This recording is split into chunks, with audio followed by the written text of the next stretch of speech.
Hello, this is Stuart Mackey, Pocket Podcaster Episode 7, Audio or Video Podcast.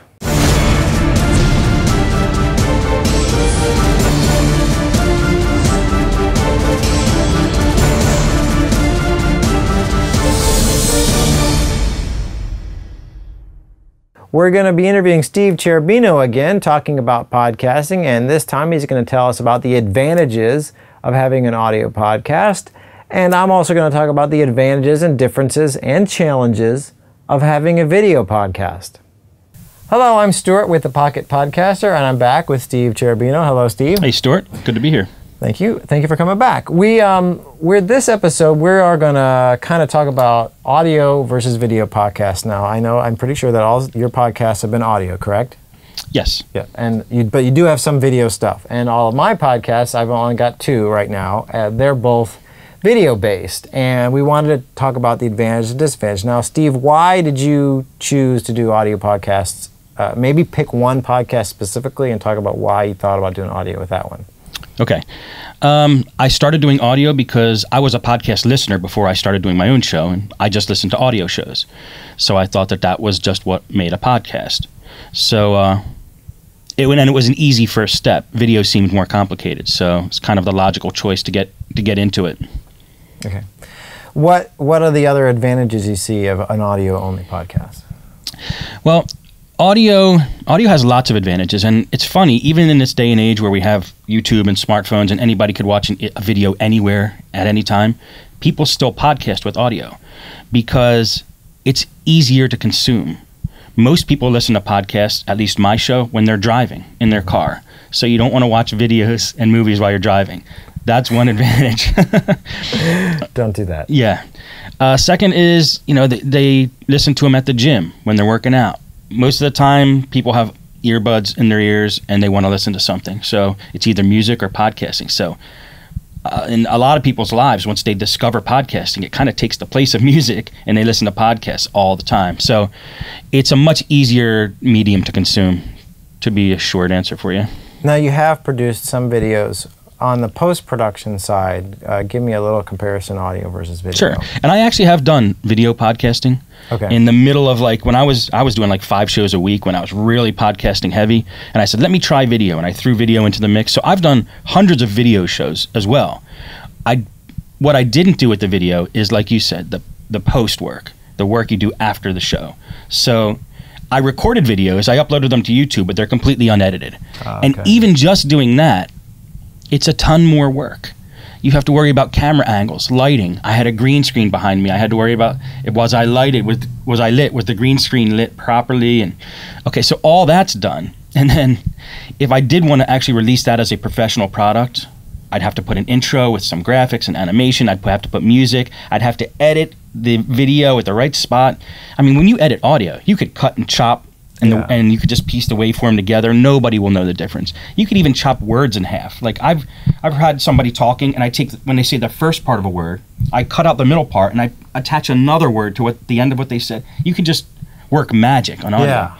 In video, you can't do that because you're looking at their face, and if their face isn't saying something, and you're not matching it up with what they're saying after that, the edit doesn't come out right. So to me, it was a lot more work. So it's definitely doable. People are getting good at it, and there's a lot of tools out there to use, but it's just a lot more work.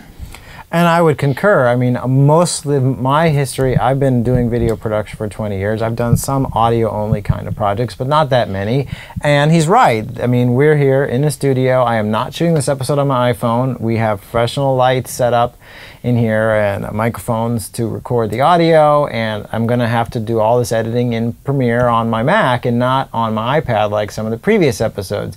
It is a bit more work. But I chose to do that for this episode to give you that contrast, so maybe you can go back and watch some of the previous episodes that were shot on my phone and watch this episode that's shot on a professional camera and look at the difference and weigh the difference. Like, could I get away with using my iPhone, my iPad to shoot my show? You can compare it. But like you said, video, it's very hard. People expect it to be more finished. In audio, it's easier to add the audio in after the fact It's like editing a Word file, really, isn't it? I mean, audio is about as easy as editing Word. It is. I mean, you look at the form, you just literally copy paste the sound in here, copy paste your sound in there, and select in out, and you delete a piece of sound. I mean, it's a lot like editing Word. But video, like you said, you can't have a jump cut. So if I'm, in this position like this, and then you cut, and all of a sudden my head's facing the other direction, you're like, what just happened? Or you're looking at my mouth, and the words don't line up with what I'm saying. It's a lot different. But there are topics that you can convey in a video that you can't convey in audio. And I consume most of the audio podcasts myself. I do, like you said, at the gym, driving, just washing dishes, wearing my headphones. I'll consume a lot of audio podcasts. But the video podcasts I wanted to do because I really wanted, one of the things I think that's easier in a video podcast is showing how to step by step do something, because you can show the knob, show the button, show the switch, or whatever that you're talking about. Also, in some ways, you can connect. I mean, you connect via audio. I definitely connect to the people I listen to in podcasts, but there's a little bit different connection when you watch someone, you actually see them. And especially when I'm dealing with businesses locally, then they've seen the show and they see me in person, and so they go, oh, I know you. In audio, sometimes I've heard people say, your voice is so familiar. Why is that? Oh, I know why. I listen to your podcast.